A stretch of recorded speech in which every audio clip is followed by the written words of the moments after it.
Winnie boy, Anzac weekend. How good was it? It was good. Well, maybe not personally for you. No, personally it wasn't the best, but no, it was a great weekend as a whole. Obviously, it's a really special round. Probably my favourite week of football, apart from finals. It's got such special meaning, and obviously all the tributes that are held over the week is really, really something quite special. So no, I really enjoyed it.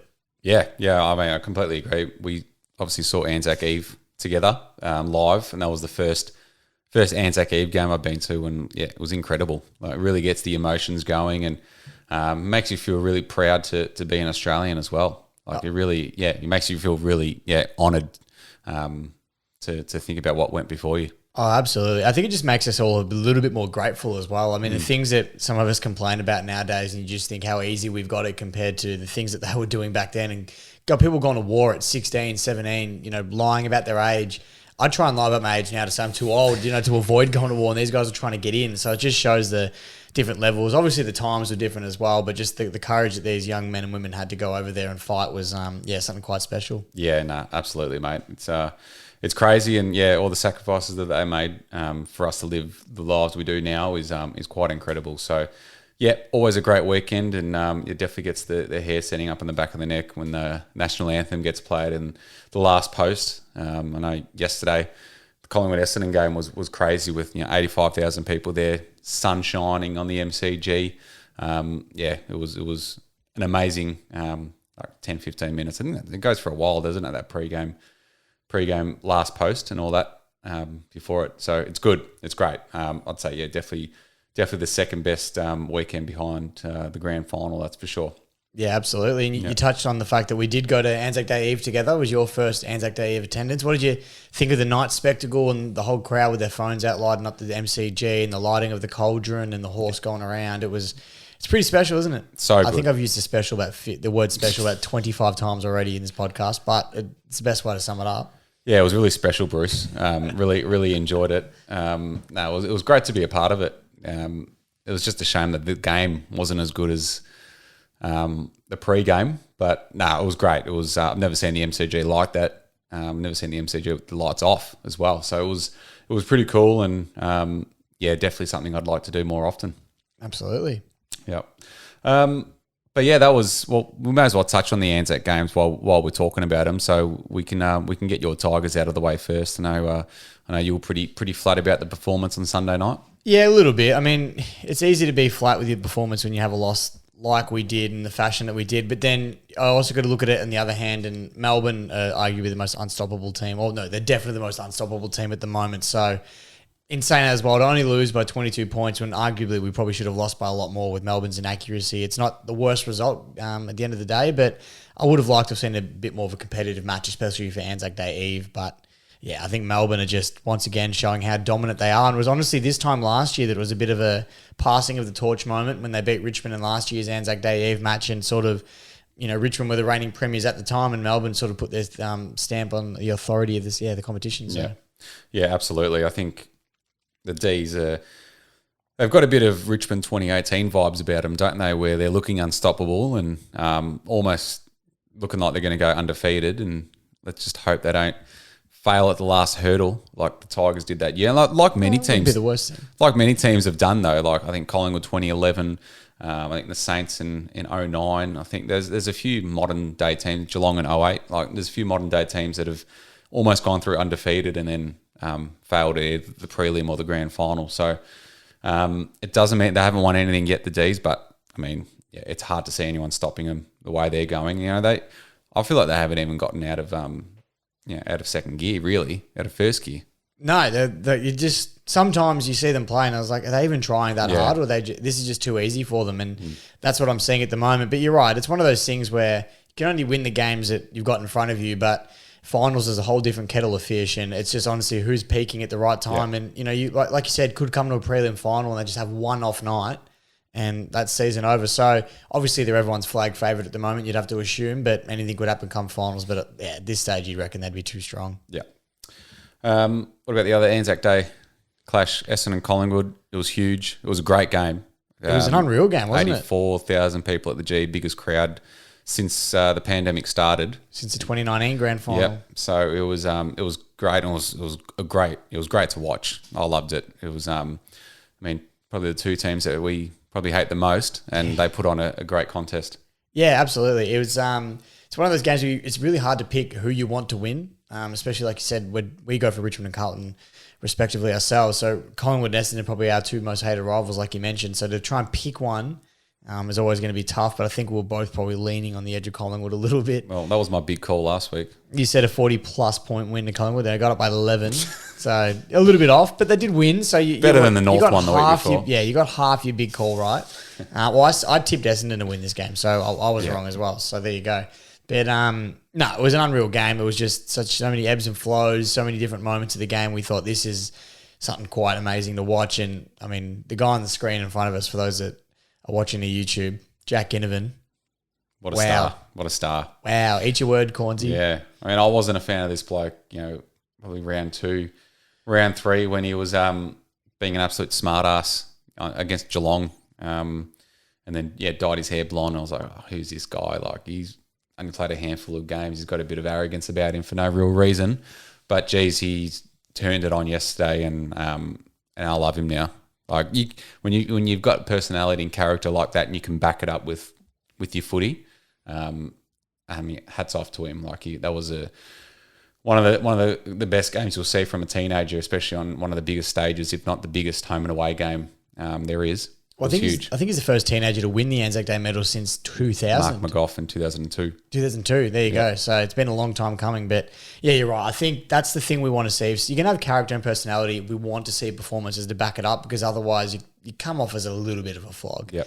But we did touch on it actually after Cornsey made a big deal about Jack Ginnivan earlier in the season, like you said. And we did say that we love a person bringing character to the field and all that. We just do want to see his performances to back it up. And now he's done it. And I think a lot of people are jumping on his bandwagon at the moment, which is surprising for a Collingwood player. Not many, I think Pendlebury is one of the only ones that mutual supporters can get around, but Jack Ginnivan's shabbing up to be another one. Oh, I don't think every supporter's on him. Not everyone, asked but there's a lot. Supporters yesterday that he was poking his tongue out. I don't think Essendon supporters like many people, even their own players at times. True. So not including them, but not saying everybody loves him, but there's a lot of love going around for Jack Ginnivan at the moment. I think we like the flair that he brings to the game and the shushing the crowd, asking where can't hear. Yeah, it's look, if it's happening to your team, I can understand why you'd hate him. If that was Richmond they were playing, I'd be losing my mind. So it's obviously easier to say from this standpoint, but no, I don't mind it at all. I like a bit of character. Yeah. It was great. Great to see, and great performance, and hopefully it's a sign of things to come, and he sticks with the blonde hair now. What do you reckon, blonde hair or go back to his long hair? A bit of both. Bit of both. Yeah. Long blonde hair. Long blonde hair. Don't mind it. But it's not the Bailey Smith long blonde. It's bleached blonde. It's almost white at this point. So, I don't mind it. Yeah. That's good. All right. Let's move on from Anzac Day.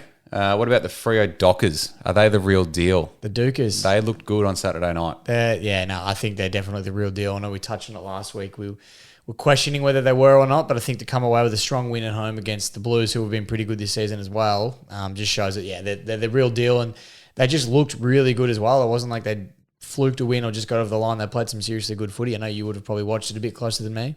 Yeah, they dominated. They just bullied Carlton at every facet of the game. The Blues pride themselves on the contested pressure work, and Freo just brought the heat that we just couldn't handle. They were just causing us to look pretty average, and they were just so much more efficient going forward. So. And then, Freo at home, regardless if they're good or not, are always going to be hard to beat. But now that they seem like they're one of the top teams in the competition, they're going to be impossible to beat at Optus Stadium. I think even Melbourne would find it very difficult to beat them up there. That's just the nature of playing in Perth. So, but at the same time, I thought Carlton were still pretty disappointing, considering how we've been all year, and losing Pitnet, who's been one of the better ruckmen so far this season, really hurts, and he's out for 2 to 3 months now, which is a massive blow. It's interesting. Did you see how Pitnet got injured? Sean Darcy did not look at the ball. Wasn't at all. really looking Went at the straight footy. for him. I did say that. Yeah, I wasn't sure how I felt about that. If that was a deliberate. Let's try and he's going to cop really hurt this guy, or is this? I don't know, just a bit clumsy. Haven't sold on it. I'm not sold on what I think yet, but it wasn't a good look regardless. Yeah, it wasn't. I don't think he's going to be received too well when they come to play us in Melbourne later in the year. Absolutely not. It was not good. But no, in saying that, Freo, I think they're definitely a lock to play finals and a big chance for the top four if they can win all their home games. And have you seen the shape that Nat Fyfe is in? Yep, they've still got. Mate, when he comes back, he's looking the best I've ever seen him. Oh, mate. I don't know what arm routine he's doing, but he's looking phenomenal at the moment. When he comes back, if he plays anything like the way he looks at the moment, he'll be unreal because he looks like he's in really good shape. So hopefully for Freo fans and the AFL in general, because I love watching Nat Fyfe play. He's something different. I reckon he'll be a massive deal breaker for them. And it's handy to have one of the all-time greats just to come back into your team, isn't it? Oh, absolutely. Even when you're 5-1. When you got him sitting on the sidelines thinking, he's not too far away. He's going to really help us push for finals now. And like you said, 5-1, great record to have at the moment with your best player out. Yep, absolutely. What about the Crom? Mate, tell you what, after last week, I was pretty flat losing to the Crom. But after seeing them come and beat the Doggies by a point in a tight game, they held off. Tex was good again. Yeah, Tex is... Personal stuff, all that stuff aside, he is an unbelievable footballer. Oh, yeah. And I did say that last week when I had my little rant about him and other players that like him. But, he's a great player. He's phenomenal. And he's found his best form in recent times, arguably. Yeah. So he's killing it at the moment and proved again, got the Crom over the line. He kicked his 500th career goal, I think it was, on the weekend. So they're absolutely up and about at the moment, Adelaide, and rightfully so. They've come into state. I mean, didn't play at Marvel Stadium, granted, but still to come away with a win was awesome. Huge. And they're I wouldn't say sneaky. I think they're a real chance to have a crack at 8th spot this year. Like, why can't they? Well, if they can win all their home games for the rest of the season, which they're a good chance to, then absolutely. I don't see a reason. They play why a really good brand of footy. Like they're very quick. They move the ball really well, and they've got Tex Walker in form who doesn't miss when he has a shot on goal. They've got a lot of things going for them at the moment. I think they just need to clean up their defensive game, but if they can clean that up, they'll be a big chance for the finals this year. Then Matty Nix is doing a great job over in Adelaide. He's killing it at the moment. And how good's Brichelli looking as well? I know he's the easy one to pick out, being the Rising Star nominee from round one, but he just looks so good. And it doesn't look like it's his first season at all. It looks like he's been around for multiple years already. So, very exciting prospect in Rochelle. Were you concerned about the Dogs, though? 2-4. Yeah, now I am. Now I'm a little bit concerned about them. I don't see them being a top 4 team now. No. Finals, I don't see them missing. You can't finals. write them off just yet. No, I definitely don't see them missing finals. I'd be very, very surprised if they did that. But I don't see them as that top 4 real contender at the moment. I mean, with Geelong, Brisbane, Melbourne, Freo, arguably at the moment, probably my top 4 right now. Sydney, is another one that you could squeeze in there. I don't see Melbourne toppling any of those teams right now. Not Melbourne, the Bulldogs toppling any of those teams right now. So I can definitely see Melbourne. I can definitely see Melbourne doing it. I don't see the Doggies doing it with their current form. Yeah. They've definitely got the ability to turn it around. They're a great side. We know that. But from what we've seen, the way they're playing at the moment, they've got a lot to work on. Yep. We're the Saints. 5 in a row. Yeah, Can you believe it? After round 1, everyone was like, the Saints are terrible. They've got nothing. Now look at them. I thought Carlton fans from rounds 1 to 3 were bad. Mate, the Saints supporters are up and about. I'm hearing people. It's another dynasty. I'm hearing people that, apparently go for St Kilda that I didn't even know followed football 5 weeks ago. But no, absolutely good on them. They're flying at the moment. They've got some players in amazing form. And they're playing exciting footy to watch. It's hard to not like what the Saints are doing at the moment. It's really impressive. And you got obviously Jack Higgins playing out of his ass at the moment. Some really good football, which we've probably been waiting to see for a few years now. He showed glimpses, but this looks like his real consistent season. And if they pick the All-Australian team the way they should, with forward pockets in the forward pocket, you'd say he's almost a lock at this stage of the season. Yeah, absolutely. He's been unbelievable, Jack Higgins, and this is probably you're probably expecting this after his first season at Richmond, where he was really good for 18, 19-year-old, and you sort of expected this over the next few years. So I just think he's playing to his potential at the moment, and it's great to see. What about your boy Max King? He was highly inaccurate on Friday night. What was it, 1-7? Was it 1-7? 1-6 or 1-7? I think it was 1-6, 1-7. That is Buddy Franklin-like, though, from back in the day.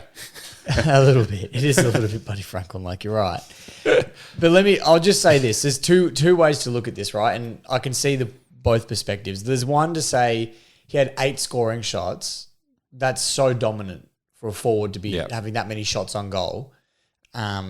If, 4 of those go through, he still kicks 5 for the day, and 5-3 isn't so bad anymore. You know what I mean? So you can look at it that way and say that that's so dominating, which it is. Or you can look at what's the point of him having 8 shots on goal if he can't get anywhere near it. So he'll, we're not silly. He'll work on those shots on goal. He's not a bad kick. It's just an off night for him. So he'll be disappointed, but the Saints got the win, so it didn't really hurt them too much in the long run. But I think it just shows how exciting he will be going forward if he can have 8 scoring shots in a game.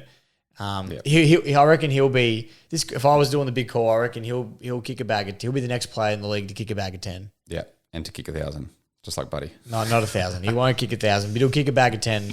I reckon he'll be the next player in the league to do it. Yeah, he's getting enough shots on goal to warrant that for sure. You see this Swans and Hawks game? Crazy. Yeah, well, speaking of Anzac Day games, we actually skipped over that one because they did play on Anzac Day. It felt like a bit of a curtain raiser though, didn't it? It did. I mean, to be honest with you, I think I watched probably 20 minutes of this game. I was, plans in the morning, just getting ready for the game in the afternoon, the one that sort of everyone focuses on.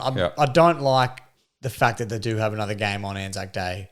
I think it's just going to be Collingwood. It gets forgotten about a bit. It does. I nearly did forget that it was on, to be completely honest with you. But Hawthorn will be wanting to forget that it was on as well after losing by 41 points to the Swans, who, look, mind you, the Swans have been one of the better teams in the comp. So it's not a massive surprise. But Hawthorn started, 4 or 5 goals to zip? It was 5 goals, 2 to 0. Their starts so far this year have been unreal. And that's credit to Sam Mitchell there, just absolutely kicking these guys up out of the blocks. They're looking just fantastic. So if they can continue that for 4 quarters, and obviously not this year, but maybe next year after, they're going to be a really, really hard side to beat. And we saw it last week when I think they kicked 3 goals and Geelong didn't even have a touch.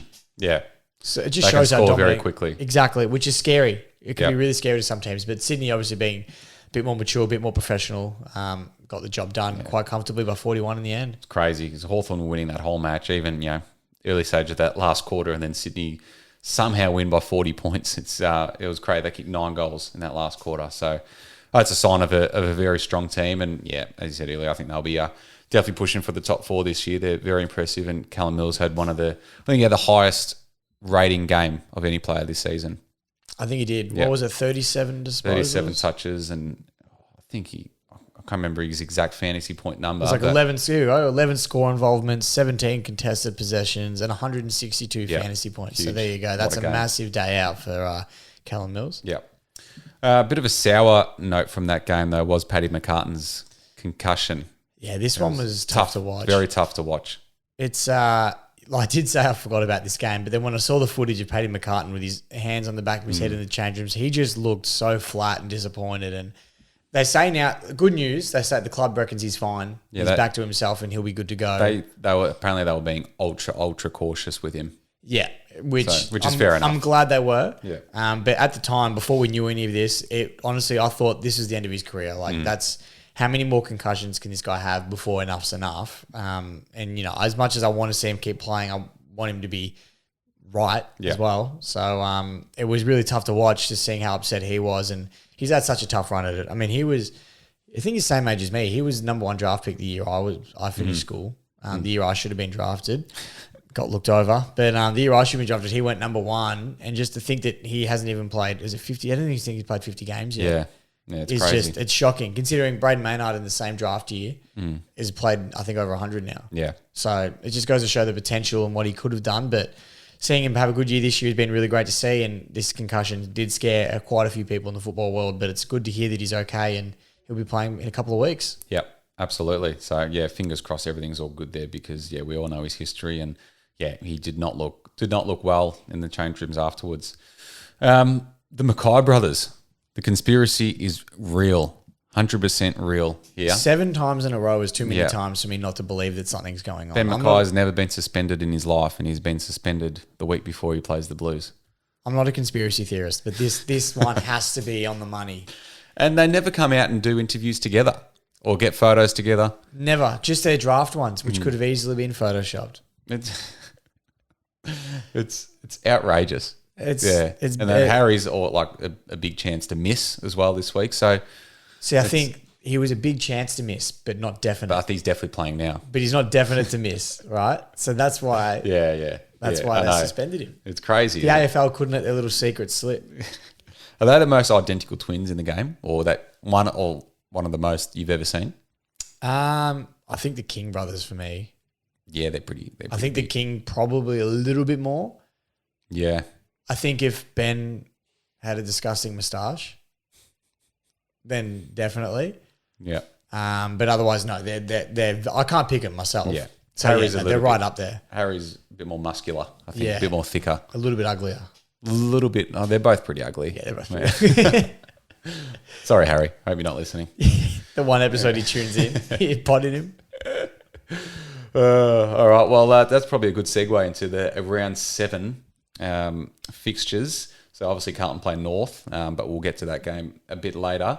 We'll start with your boys on Friday nights against the Eagles at Optus Stadium. Jeez, this is a real danger game for the Tigers because the Eagles have nothing to lose here. We know everything what's going on with West Coast at the moment. They've got nothing to lose and everything to play for, I guess, in the same token. They're ordinary. They're so bad. They look really bad at the moment. Terrible against Port. If Richmond go over to Optus Stadium and don't come away with a win, you have to. I will. Yeah, I don't know. I was going to say something outrageous like I did last week. You can 100% say the dynasty's done. Oh, I can. I mean, it's probably done already. Yeah, I can say that. But that will nail in the coffin. That'll nail in the coffin, and I think Richmond does have to start making some harsher calls, and maybe we do start looking at some of those younger guys that are coming through and blooding them a bit. But in saying that, I think the talent that we have and the players that we should have coming back this week should be enough to get the job done against West Coast. And if we don't, then I don't know where we're at. I was going to say, speaking of young talent, player I noticed on Sunday night who was really impressive was Josh Gibcus. He is going to be an absolute star. Very good player. If Ginnivan didn't kick 5, he arguably could have got the Rising Star Award for this week. I looked at all these stats on the weekend and he was phenomenal. He looked the most clean out of any Richmond player on that ground. Everyone was so sloppy and he was just much more clean with his marking and kicking. It was good. I think you made a good point on the night of the game. You were asking me, you said, did it rain today? Is it wet out there? And it didn't rain at all that day because the ball just looked, like you said, so slippery. But Josh Gibcus was one of the only ones who could mark it cleanly, pick up the ground cleanly. I think he went 85% disposal efficiency, which is pretty impressive for a young guy, especially getting hammered by Melbourne's forward line and midfielders with the ball going down there continuously. Yeah, I thought he held up quite well. Yeah, he was really good. And yeah, I also think the Tigers have to win this weekend. That's almost it, isn't it? That we have to, not we will, but we almost have to win this one, don't we? Yeah, definitely. Saturday Arvo, we've got Geelong and Freo at GMHBA. This is going to be a ripper, this game. I don't mind this at all. I mean, it's one of those ones where if you put this game in WA, you'd be leaning towards Freo. Yep. But GMHBA, Geelong rarely lose down there. Well, this is going to really show how good Freo really are. Travelling down to Geelong. If they can beat Geelong and Geelong, 100% they're the real deal. There's no question about it. If it's a real tight game and they lose by like 5 points, I still think that's the real deal. I still think so. But if Geelong win comfortably, then maybe not.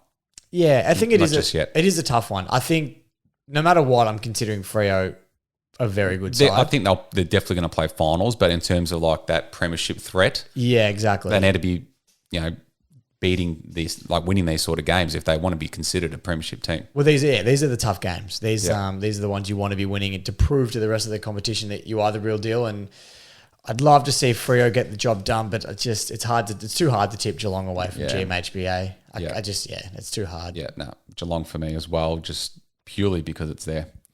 Also on Saturday, we've got Adelaide and GWS at Adelaide Oval. Croz. The Croz. I was going to say... It's the Croz. The Croz. There's our episode name. The Croms. Absolutely. Well, we spoke about them before. If they can win all their home games, they're going to be a real dangerous threat to play finals. And I reckon that's just what they'll do this week. They'll go back to South Australia. What's going on with us tonight? Mate, this is a bad night. Let's re-record tomorrow, I reckon. But they're going to go back to South Australia, take on the Giants up there, and I reckon they'll get the Chockies. Yeah. Giants are being pretty average this year, to be honest. And I think Leon Cameron could be in a bit of trouble if they're win-loss record doesn't improve. Well, he was one of the ones I called out earlier this season. I said Cameron, and I also said Ken Inkley from Port Adelaide. Yep. So far, both coaches are a little bit on the ropes. And Yep. yeah, he's going to have to – a win like this would sort of reinvigorate the season a little bit for him. Toby's back now. Yep. Tom Green's in some serious good form. So they can clinch a win. It'd be awesome for the Giants. But yeah, I reckon Adelaide will just get the job done. Yep. Crows for me as well. Crows, sorry. The Crows. Saturday, twilight, we've got Melbourne and Hawthorn at the MCG. It's hard to tip against the D's, isn't it? As good as Hawthorn have been. Yeah, no, I'm sorry. I don't give Hawthorn no a argument sniff there in this one. I'll give them a sniff to win the first quarter. Yeah. I mean, I think they'll be competitive. No, they'll definitely be competitive. It won't be a blowout, I don't think.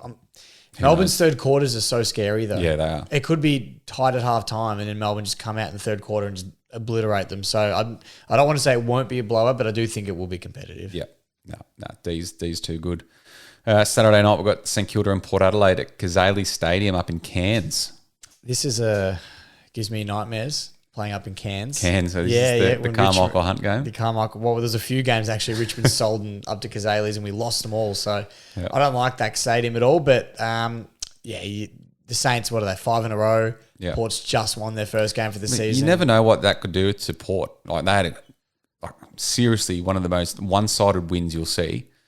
You never know how that could rejuvenate their season, their confidence. The only thing that makes me question whether it's a confidence boost or not is knowing that they played a very depleted West Coast. Yeah. That's the only thing that makes me question it. But maybe then that's what they needed. Exactly. That on the other hand, that maybe they just needed that win to show that they could still play good footy. Because that's the thing, they did actually play good footy. It wasn't just that West Coast were terrible, which they were. Yeah. But it wasn't solely that reason. Port did play some pretty good footy as well. So it could be the confidence they need, like you said, but I don't see the Saints losing. No, Saints for me.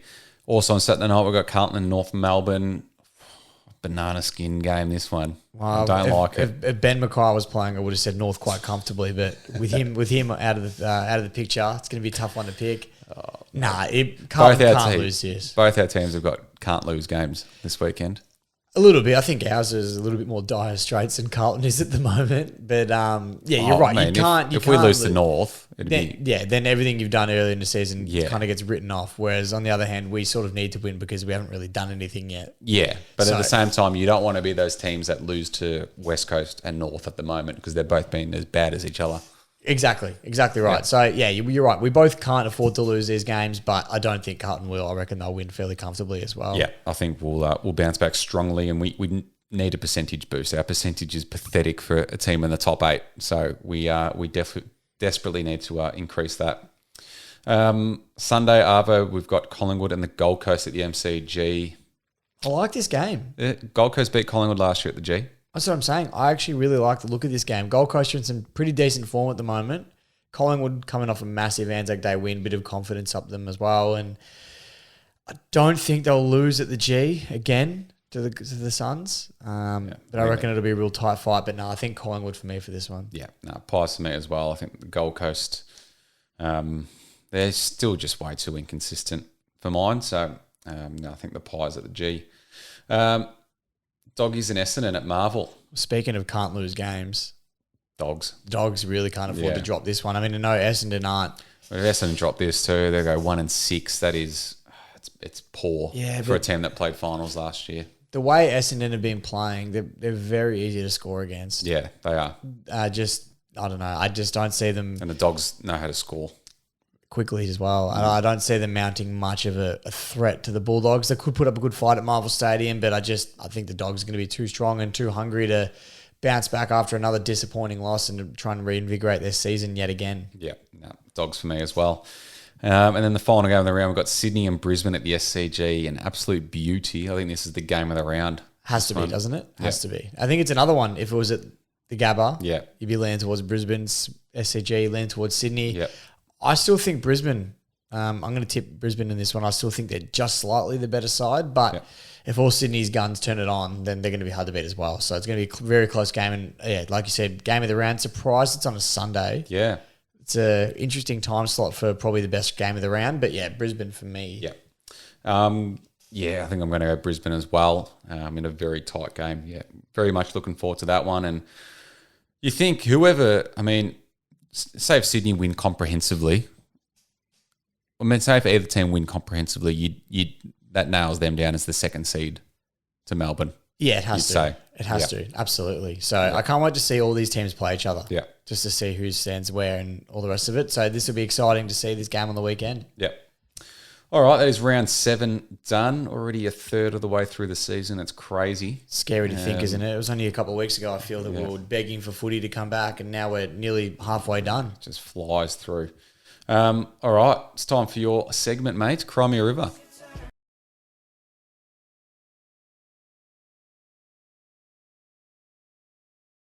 Well, I know you said last week that YouTube actually flagged us for using that song, so we have to be careful from now on going forward, but that isn't my Cry Me a River this week. My Cry Me a River is a bit of a different one because I'm not...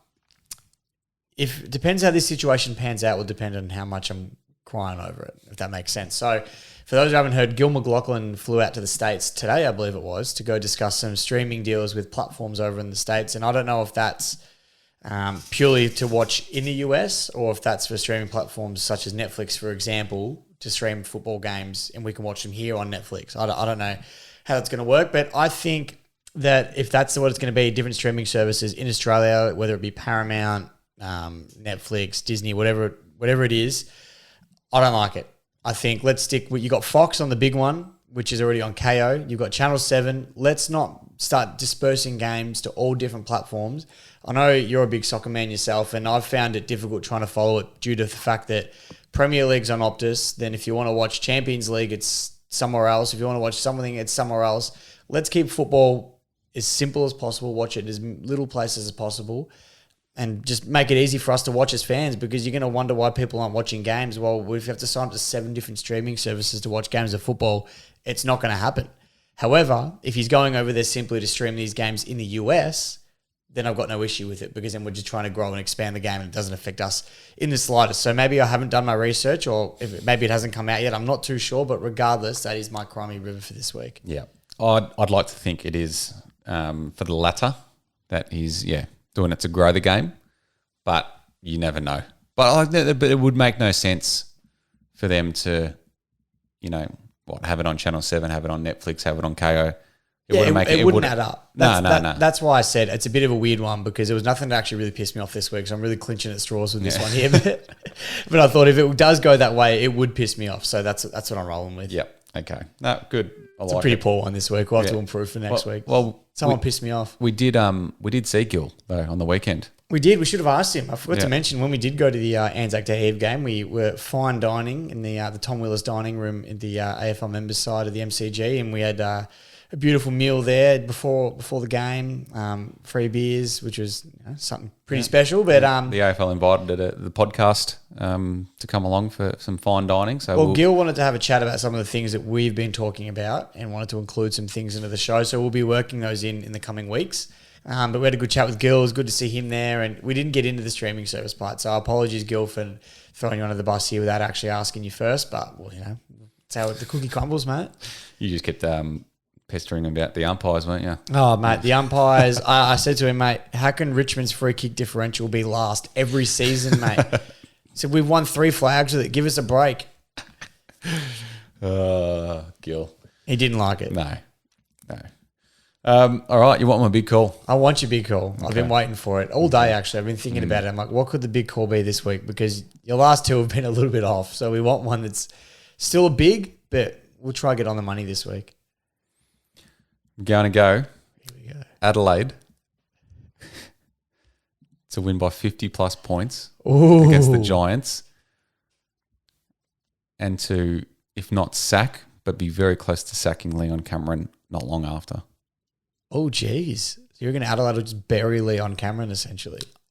Yes. Dig the grave, throw him in there, shovel a little bit of dirt. I don't think they'll sack him like that week, but it'll be the media attention will ramp up. Right. And this will solidify Adelaide as a real top 8 contender. If they win by 50 points, absolutely. Yeah. Well, you'd be surprised if they didn't play finals. Yeah, exactly. And then the Giants, considering where they've been, like, what are they doing? If they go 1-6 and get smashed here, where are they going as a footy club? Because they've got some not finals bound, pretty talented players in that team that have been around for a while, and they played in a grand final not long ago. Yes, they did. Yeah, as you know, we're very well. And Leon Cameron's been there for a long time now as well. So, he's had his chances. Yeah. It's been, I didn't even realise it's only been Kevin Sheedy and himself as GWS's coaches. So he has been there a long time. Yeah. So he's had a premiership. You think the premiership window slightly open, but very close to shutting. Well, they made a semi-final last year. Yeah, it did, but the performances I'm seeing this year doesn't. Oh yeah, I know, but they've got enough talent in that team to be a lot better. Yeah, you're right. The talent is there. I agree with that. Yeah, so that's what I'm saying. I love that. That's a great big call. Yeah, let's see it's slowly getting closer to being accurate. Yeah, North was bad, and then last week, we got to 20 points or something at one point, so you're nearly there. So let's see what happens this week, and we'll reassess next week's podcast. Absolutely, I'm looking forward to it. All right, mate. Well, that is us done. That is always good to finish on our big segments, even though your one was a bit disappointing this week. But come on, let's not talk about disappointing segments, mate. Let's not talk about you went with the same big call 2 weeks in a row, round 1 and 2. All right, let's not start throwing stones at glass houses. I'm just highlighting how good you've been before this. Oh, well, that's nice. Yeah, you know exactly. how to you know how to toot my horn. I appreciate that. It doesn't take much. No, it doesn't. All right. Well, make sure you follow us on YouTube. We'd love some more followers on there, more views. We put a lot of work into the YouTube channel, so make sure if you've got the time to tune into there and watch us. But if you don't, make sure you listen to us on Apple Podcasts, Spotify, wherever you listen to your podcasts. Leave us a review, give us a rating, and we'll chat next week.